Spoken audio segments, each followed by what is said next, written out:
Tennis is one of my favorite sports, and this is one of my favorite books of all time, The Inner Game of Tennis by Timothy Gallwey. Even though this book is about how to perform at your best as a tennis player, the ideas in this book can be applied to any habit or activity that you like to master.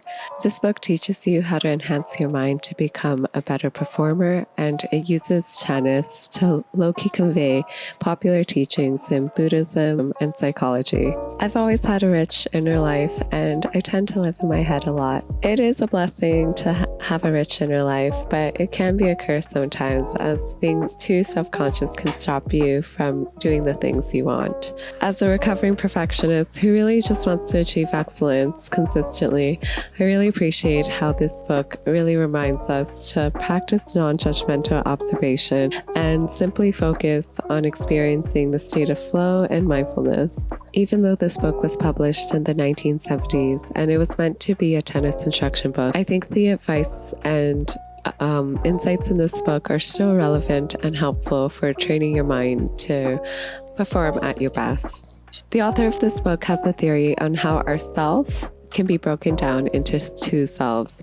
Self 1, which reflects our critical and conscious mind, and Self 2, which reflects our subconscious and mindful state of mind. Self 1, the conscious mind, tends to be activated when we are making criticisms, we are making judgments, and we are attempting to protect our ego. Self 2 gets activated when we are present in the moment and we are simply focusing on the task at hand. The author argues that practicing non-judgmental observation and being in the zone will lead you to master any skill. The author wrote, "Getting it together mentally in tennis involves the learning of several internal skills. 1. Learning how to get the clearest possible picture of your desired outcomes. 2. Learning how to trust Self 2 to perform at its best and learn from both successes and failures. And 3. Learning to see non-judgmentally. That is, to see what is happening rather than merely noticing how well or how badly it is happening."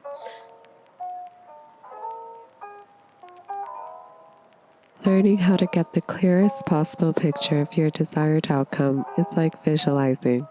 This reminds me of how so many sports psychology studies have shown how there is an association between visualizing your desired outcome and improved performance levels.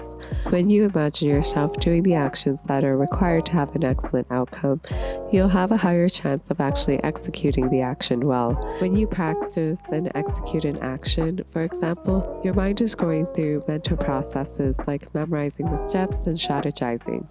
When you visualize and have thoughts of yourself doing an action, your mind is going through the same mental processes that your mind goes through when you're performing an action.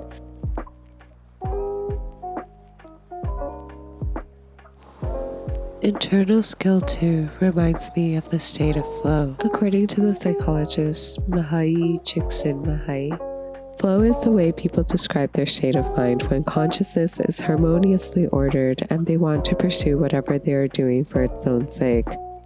If you've ever danced, played a sport, or did any activity with intense focus, you've probably experienced the state of being in the zone. The state of flow is basically like the state of being in the zone. Learning to see non-judgmentally is like practicing mindfulness. When a tennis instructor gives you a lot of advice and critiques, for example, Self 1 gets activated when you start critiquing yourself as you're executing the task, and you only want to focus on executing the task with the intention of coming off as a good student and receiving good feedback. It's important to listen to feedback and learn from feedback, but you should not let the feedback control your every move while you're performing the actual task.